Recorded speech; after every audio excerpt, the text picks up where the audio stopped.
Kila kitu kina kazi kwa maisha mwenye haki. Kama unamjua Mungu, everything inakuja with a purpose.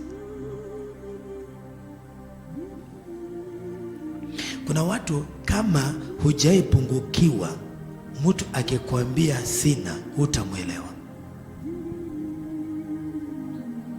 Utaanza kumuuliza una kazi? Yaani utaanza kumtafuta, kumsorora, una kazi? Kwani huna mikono? Yaani utaanza kuna watu wana mikono lakini wanatafuta kazi kupata ni ngumu. Lakini kama umekaa miaka 1, 2, 3 hujapata kazi, you know.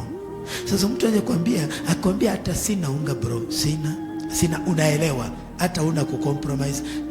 Kama Mungu amekuruhusu, unamshughulikia kwa haraka na Mungu anakubariki. Kwa hivyo all things work together. Lakini most of the time tunajipata mwovu anakuanza kukupa uchungu, anakupanda uchungu, anakupanda mbegu uchungu. Angalia vile watu wamekutupa, angalia vile watu wamekwacha, angalia vile ulikuwa unawasaidia sasa ukutaki. Avoid such. Avoid. Muinue Mungu kwa kila jambo. Amen.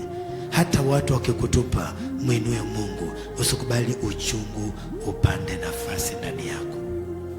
Na hii ndio silaha pepo anaitumia kukamata wenye haki, kuwapanda roho ya uchungu. Maana anajua uchungu huleta umaskini. Uchungu unafanya mtu hakuna mahali anaenda. Uchungu ni silaha ya mwovu.